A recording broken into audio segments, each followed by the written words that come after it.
नमस्कार बच्चों, कक्षा 10 के अध्याय संख्या 6 को अपने पढ़ रहे थे केंद्र सरकार, जिसके अंतर्गत क्या था, लोकसभा और राज्यसभा की शक्तियों के अंतर्गत हमने जाना था कि कौन सी शक्तियां हैं, उनके कौन से कार्य हैं।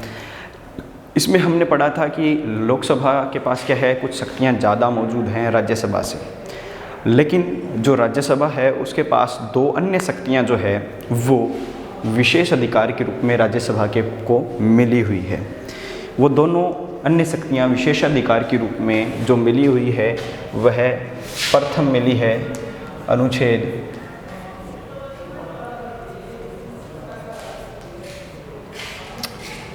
249 के अनुसार।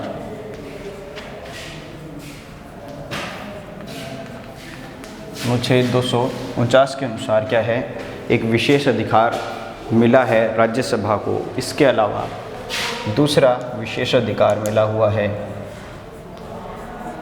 अनुच्छेद 312।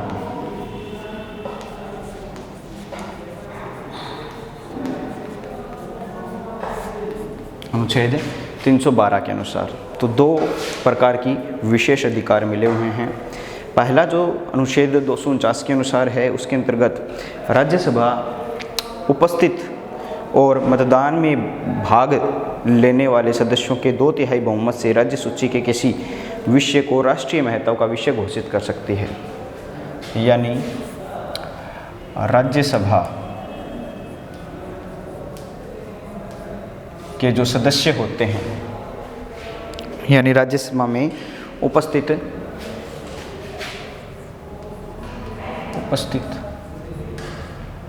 या मतदान करने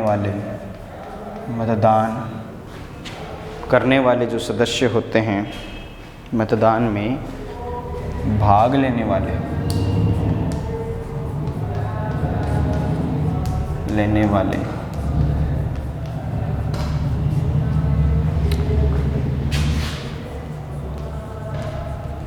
सदस्यों, ठीक है, या तो क्या है, राज्यसभा में उपस्थित सदस्य है या फिर मतदान में भाग लेने वाले सदस्यों के 2/3 बहुमत से क्या कर सकती है, राज्य सूची के विषय को क्या बना सकती है, राष्ट्रीय हित का या राष्ट्रीय महत्व का विषय घोषित कर सकती है, को राष्ट्रीय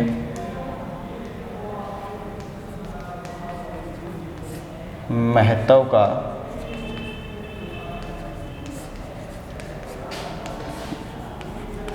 विषय घोषित कर सकती है। यह शक्ति राज्यसभा को अनुच्छेद संख्या 249 के द्वारा मिली है, जिसके अनुसार वह क्या कर सकती है, जैसे कि हमने पढ़ा था कि 3 प्रकार की सूचियां होती हैं, राज्य सूची, समवर्ती सूची, संघीय सूची।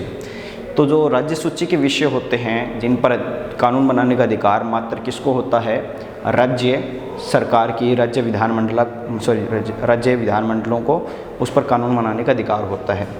लेकिन जो राज्यसभा के सदस्य हैं वो या तो उपस्थित सदस्यों में से या मतदान करने वाले सदस्यों में से 2/3 बहुमत अगर उनको मिल जाता है, तो कोई राज्य सूची का अगर विषय है तो उस विषय को राष्ट्रीय महत्व का विषय बना सकती है, जिसके बाद केंद्र सरकार यानी संसद क्या है, उस विषय पर कानून बना सकेगी। ठीक है, यानी राज्य सूची के किसी विषय को संघीय सूची का विषय बनाने का अधिकार जो है, राज्य सूची के विषय को संघीय सूची का अधिकार संघीय सूची का विषय बनाने का अधिकार किसको प्राप्त है, राज्यसभा को प्राप्त है। इसके बाद अपने चलते हैं दूसरा अनुच्छेद 312 के अनुसार जो अधिकार प्राप्त है, उसके अनुसार भी क्या है, 2/3 बहुमत द्वारा क्या कर सकते हैं, राज्यसभा जो है वह नई अखिल भारतीय सेवाएं स्थापित कर नई अखिल भारतीय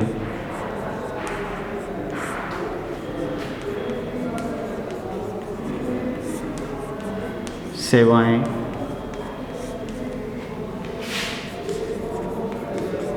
स्थापित कर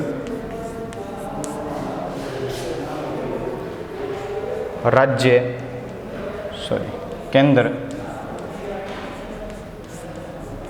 सरकार को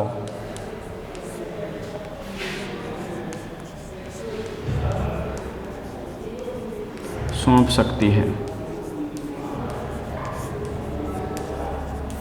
तो यह दो शक्तियां क्या है, इसको अधिक विद्यम प्राप्त है, या दो प्रकार के अधिकार जो हैं वो राज्यसभा को एक्स्ट्रा में मिले हुए हैं अनुच्छेद 249 के अनुसार और अनुच्छेद 312 के अनुसार, कि यह एक तो क्या है, राज्य सूची के विषय को केंद्र सूची या संघ सूची का विषय बना सकती है, और दूसरा नई अखिल भारतीय सेवाएं शुरू करवा सकती है राज्यसभा। ठीक है, तो यह दो प्रकार के अधिकार राज्यसभा को एक्स्ट्रा में मिले हुए हैं। ठीक है, अभी बात करते हैं कार्यपालिका के बारे में। यानी अभी तक हमने पढ़ा था व्यवस्थापिका के बारे में, जो क्या था, सरकार का पहला भाग था। अभी बात करते हैं कार्यपालिका की और उसके अंतर्गत आने वाले लोगों की।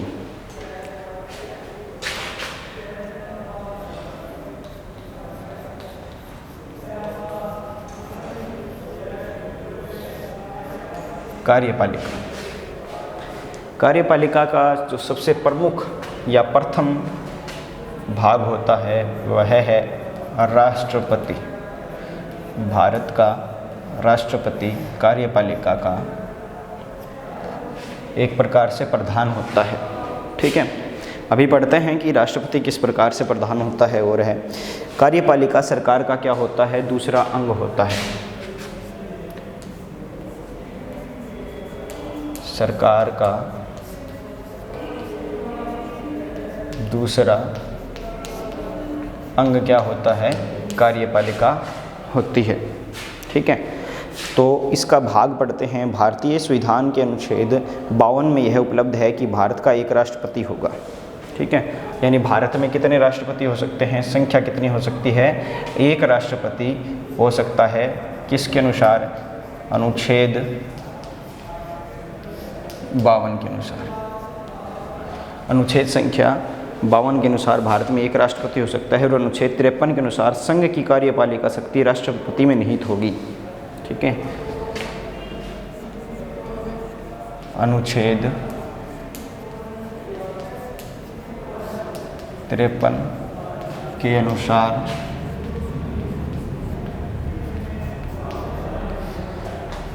संघ की कार्यपालिका की शक्ति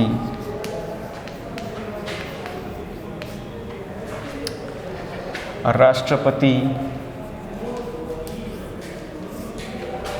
में निहित होगी।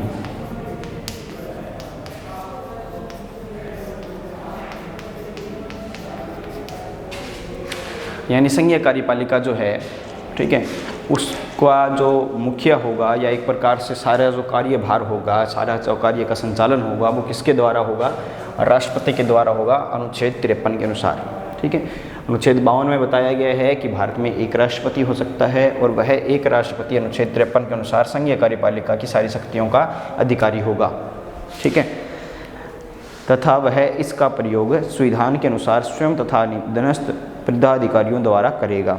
ठीक है, यानी राष्ट्रपति उन सारी शक्तियों का यूज खुद कर सकता है और अपने अधीनस्थ यानी अपने अंडर आने वाले सारे अधिकारियों के साथ मिलकर उन शक्तियों का इस्तेमाल कर सकता है देश के हित के लिए। ठीक है, जिसमें क्या है, इस प्रकार संघीय कार्यपालिका में राष्ट्रपति, उपराष्ट्रपति यानी संघीय कार्यपालिका के भाग क्या होंगे, संघीय कार्यपालिका के सदस्य कह लीजिए या भाग कह लीजिए, कौन कौन होगा, राष्ट्रपति भारत का, उपराष्ट्रपति, प्रधानमंत्री,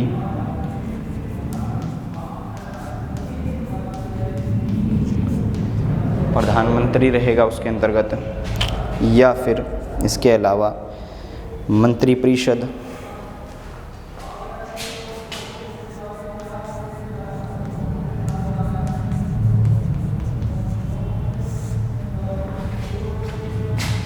और भारत का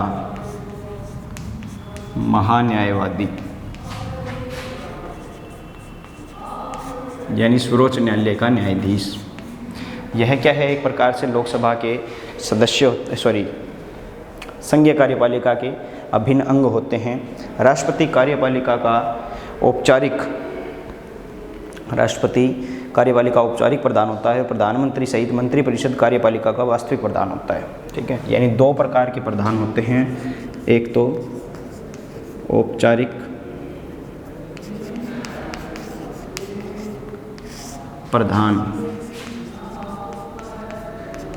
प्रधान राष्ट्रपति होगा, और संघीय कार्यपालिका का वास्तविक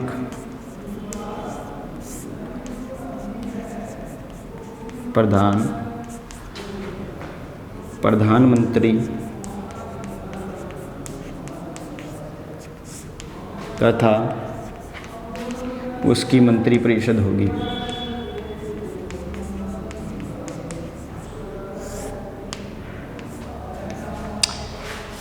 यानी जो हमारी संघीय कार्यपालिका है, सरकार का दूसरा भाग, ठीक है, सरकार का दूसरा भाग संघीय कार्यपालिका, उसमें क्या है, ये सारे सदस्य होते हैं, उसके भाग होते हैं, जिसमें क्या है औपचारिक प्रधान और क्या है वास्तविक प्रधान होते हैं, दो प्रकार के। औपचारिक प्रधान होता है संघीय कार्यपालिका का राष्ट्रपति, जिसके पास सारी शक्तियां निहित रहती हैं अनुच्छेद 53 के अनुसार। वास्तविक प्रधान कौन होगा, प्रधानमंत्री और उसका मंत्रिपरिषद होगा, जो राष्ट्रपति के निर्देशानुसार क्या है उन शक्तियों का प्रयोग करेंगे। जैसा कि मैंने बताया था कि राष्ट्रपति तथा उसके अधीनस्थ अधिकारी जो हैं या अधीनस्थ जो लोग हैं वह इसका प्रयोग करते हैं कार्यपालिका की शक्तियों का। तो वास्तविक प्रधान यानी प्रधानमंत्री व मंत्रिपरिषद इसकी शक्तियों का इस्तेमाल करते हैं राष्ट्रपति के निर्देशन में। ठीक है, अभी क्या है, कहने का मतलब ये हो गया कि भारतीय संघ की कार्यपालिका के प्रधान को राष्ट्रपति कहा जाता है। ठीक है, प्रधान कौन कहलाएगा, राष्ट्रपति कहलाएगा।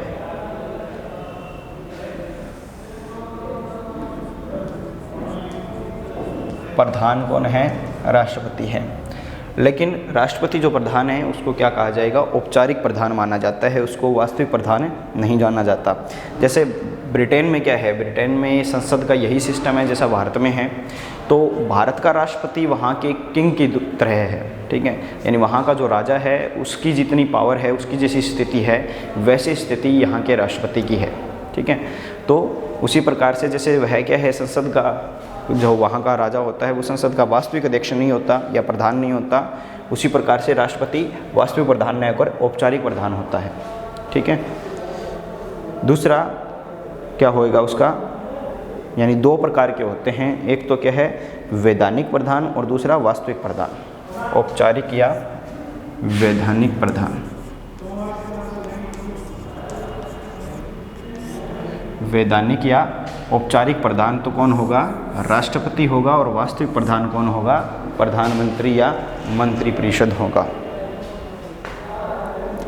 ठीक है, अब बात करते हैं राष्ट्रपति पद की योग्यताएं।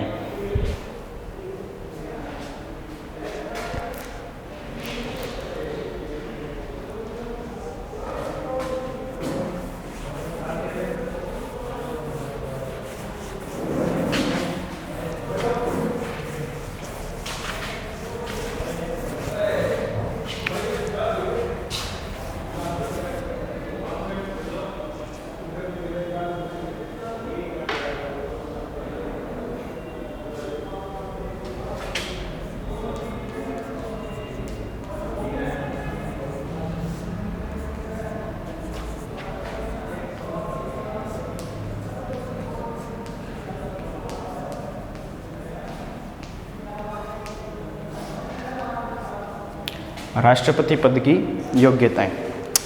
तो देखिए राष्ट्रपति पद की योग्यताओं के लिए क्या है, पहली चीज़ तो क्या है, वह है भारत का नागरिक हो।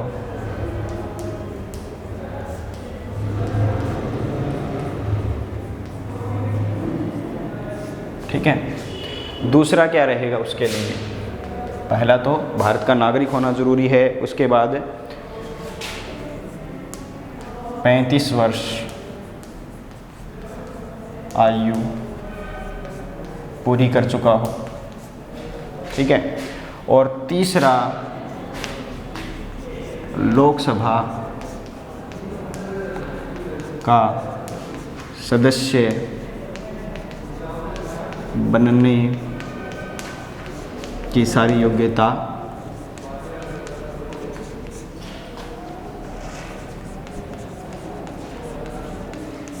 उसमें निहित हो। यानी लोकसभा के सदस्य के लिए जिस प्रकार की ज़रूरतें होती हैं कि वह लोकसभा का जो सदस्य चुना जाएगा उसमें कौन सी योग्यताएं होनी चाहिए, वो सारी योग्यताएं राष्ट्रपति के पद की योग्यता के लिए ज़रूरी है। उसमें डिफरेंस क्या है, सिर्फ क्या है 35 वर्ष की आयु का वह पूरा कर चुका हो, 35 वर्ष की आयु। इसके अलावा कोई भी व्यक्ति जो भारत सरकार या राज्य सरकार या किसी स्थानीय सरकार के अंतर्गत पदाधिकारी हो, लाभ का पद धारण किए हो, तो राष्ट्रपति का उम्मीदवार नहीं हो सकता है। और ना ही वह क्या है राज्य विधानमंडल या भारतीय संसद के किसी भी सदन का सदस्य नहीं होना चाहिए। राज्य किसी भी राज्य की विधानमंडल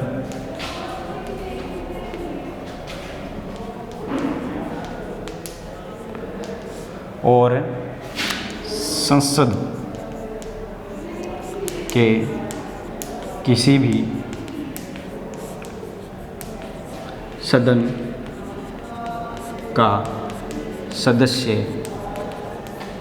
ना हो, तभी वह क्या है राष्ट्रपति के पद के लिए उम्मीदवार बन सकता है, राष्ट्रपति के पद के लिए वह योग्य बन सकता है। ठीक है। अभी बात करते हैं राष्ट्रपति का निर्वाचन कैसे होता है, इलेक्शन ऑफ द प्रेसिडेंट।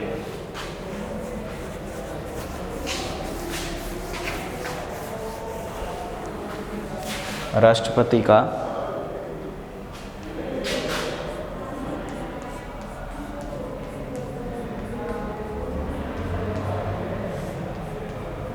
निर्वाचन। राष्ट्रपति के चुनाव के लिए क्या है अप्रत्यक्ष निर्वाचन की पद्धति को अपनाया गया है। अभी देखते हैं अप्रत्यक्ष निर्वाचन कैसे होता है। अप्रत्यक्ष निर्वाचन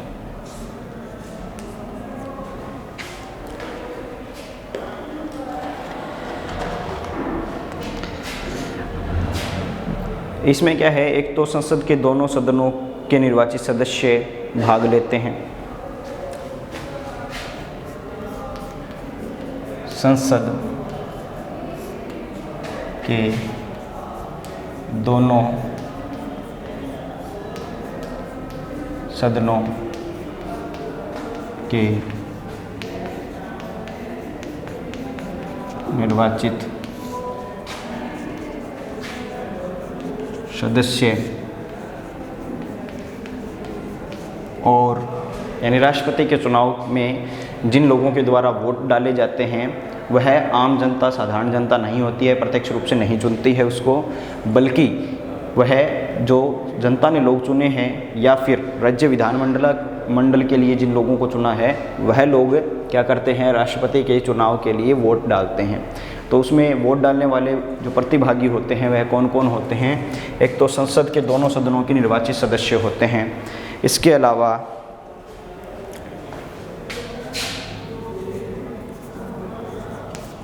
कौन होंगे, राज्य विधानमंडलों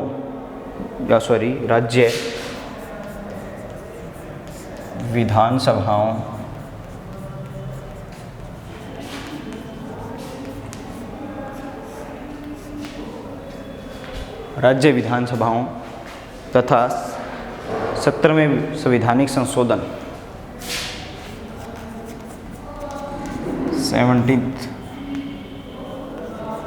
17वें संवैधानिक संशोधन के अनुसार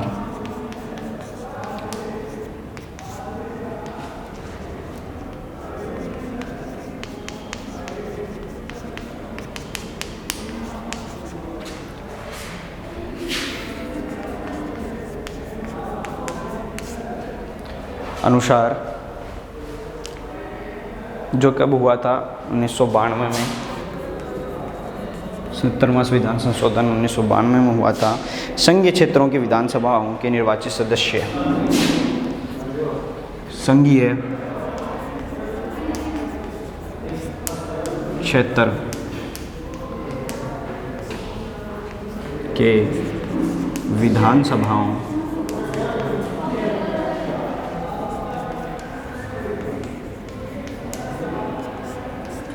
के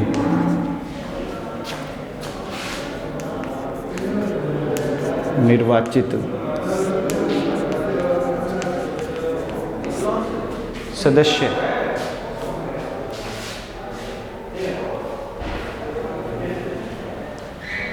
मिलकर क्या करते हैं, राष्ट्रपति के पद के लिए चुनाव के लिए मतदान करते हैं या मतदान के प्रतिभागी होते हैं।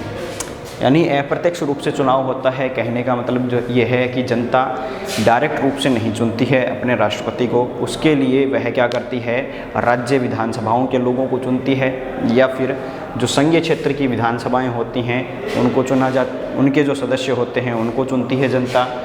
और संसद के दोनों सदनों के जो निर्वाचित सदस्य होते हैं उनके चुनाव के बारे में मैंने बताया था कि उनका चुनाव कैसे होता है। तो लोकसभा का चुनाव प्रत्यक्ष रूप से होता है, राज्यसभा का चुनाव अप्रत्यक्ष रूप से होता है। तो ये जितने भी निर्वाचित सदस्य होते हैं सारे राज्यों की विधानसभाओं के और संघीय विधानसभाओं की और संसद के दोनों सदनों के निर्वाचित सदस्यों के द्वारा क्या किया जाता है, अप्रत्यक्ष रूप से राष्ट्रपति का निर्वाचन किया जाता है। ठीक है, तो राष्ट्रपति का चुनाव जो है इस प्रकार से अप्रत्यक्ष रूप से संपूर्ण होता है। और जो पद्धति का इस्तेमाल किया जाता है वह है एकल संक्रमणीय विधि या पद्धति।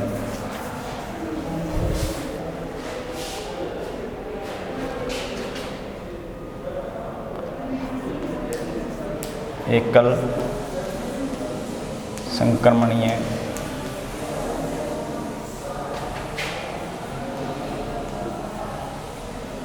पद्धति के अनुसार क्या है, राष्ट्रपति का चुनाव या मत पद्धति के अनुसार चुनाव किया जाता है राष्ट्रपति का, जिसमें क्या होता है, संसद तथा और राज्यों की संघीय क्षेत्रों की विधानसभाओं के निर्वाचित सदस्यों तथा राष्ट्रपति का चुनाव एक विशेष मत पद्धति के अनुसार किया जाता है, जिसे एकल संक्रमणीय मत पद्धति कहा जाता है। जैसा कि मैंने अभी बताया था कि सारी विधानसभाएं चाहे वो राज्य की हों चाहे संघीय क्षेत्रों की हों और संसद के दोनों सदनों के जो निर्वाचित सदस्य होते हैं उनके द्वारा चुनाव किया जाता है। कौन सी पद्धति के द्वारा, एकल संक्रमणीय मत पद्धति के द्वारा इसका चुनाव किया जाता है। अब इस पद्धति को समझते हैं। इसके लिए क्या किया जाता है, जिसको कहा जाता है सिंगल ट्रांसफरेबल वोटिंग सिस्टम। इस चुनाव में मतदान गुप्त मतपत्र द्वारा होता है। एक तो क्या होता है, चुनाव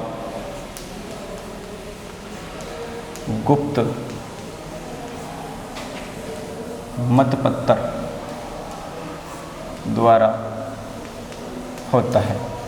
पहला तो क्या रहता है, चुनाव में गुप्त मतपत्र डाला जाता है। चुनाव में सफलता प्राप्त करने वाले उम्मीदवार के लिए न्यूनतम कोटा प्राप्त करना आवश्यक होता है। दूसरा, चुनाव में सफलता प्राप्त करने वाले के लिए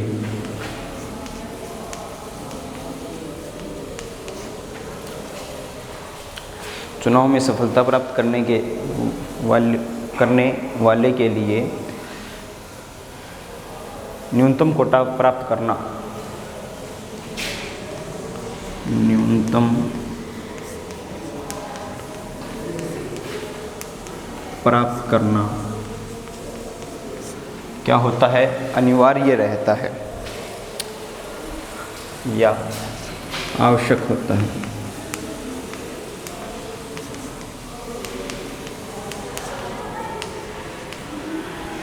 ठीक है, यानी एक तो क्या है, उसको न्यूनतम कोटा प्राप्त करना होगा, जो भी उम्मीदवार है उसको।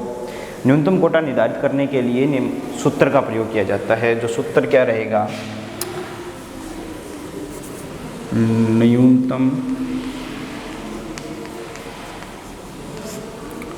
कोटा बराबर दिए गए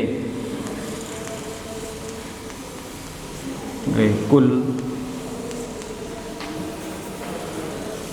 जो टोटल मत दिए जाते हैं उनमें वेद मतों कुल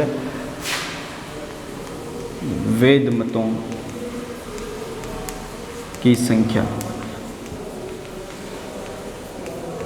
जो वेद मत हैं उनकी संख्या कितनी है बटे में निर्वाचित होने वाले प्रतिनिधियों की संख्या, निर्वाचित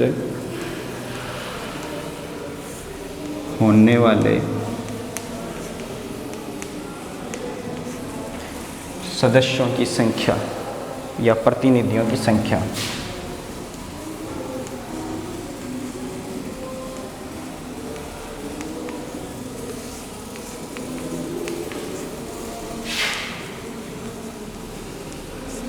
तो यहाँ तो क्या हो जाएगा, जितने वोट वैध मत मिले हैं, जो लीगल वोट मिले हैं उनकी संख्या आएगी।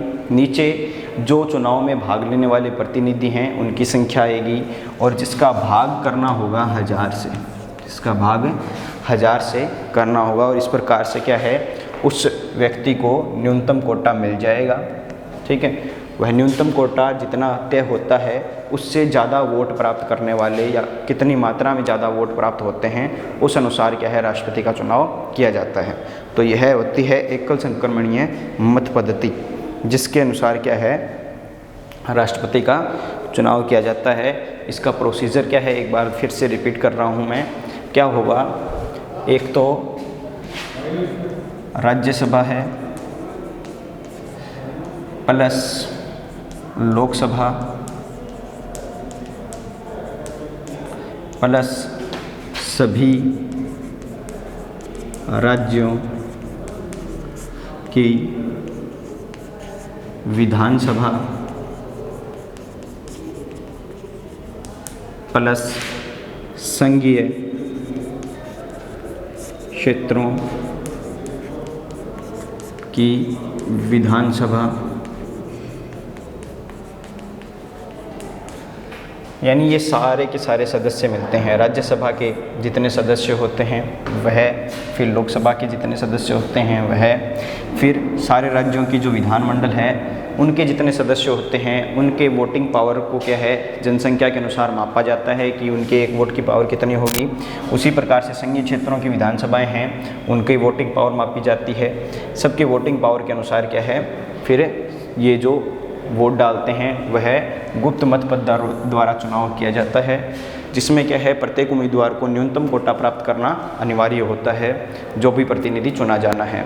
और फिर यह जो प्रतिनिधि चुने जाते हैं वह क्या है सभी राज्यों के, ये सभी लोकसभा, राज्यसभा और संघीय क्षेत्रों की विधानसभाओं के लोग उनको वोट डालते हैं। जिनके मतों की मात्रा ज़्यादा होती है, जिनके मतों में क्या है ज़्यादा संख्या होती है, वह क्या है राष्ट्रपति के रूप में चुन लिया जाता है। तो इस प्रकार से राष्ट्रपति का जो पूरा चुनाव होता है वह अप्रत्यक्ष रूप से होता है और गुप्त मतपत्र के द्वारा किया जाता है। ठीक है, तभी हमें अपने को क्या है इसके बारे में ज़्यादा पता नहीं चलता। और यह क्या है एक प्रकार से राष्ट्रपति के चुनाव के लिए बिल्कुल सस्ती पद्धति है, जिससे फ़ायदा क्या है, एक तो बजट के रूप में सही फ़ायदा रहता है, दूसरा फालतू जो चीज़ों की कार्य रहते हैं वह राष्ट्रपति के चुनाव में नहीं होता है, क्योंकि यह क्या है भारत का पहला व्यक्ति होता है और यह क्या है संख्या में एक ही हो सकता है अनुच्छेद 52 के अनुसार।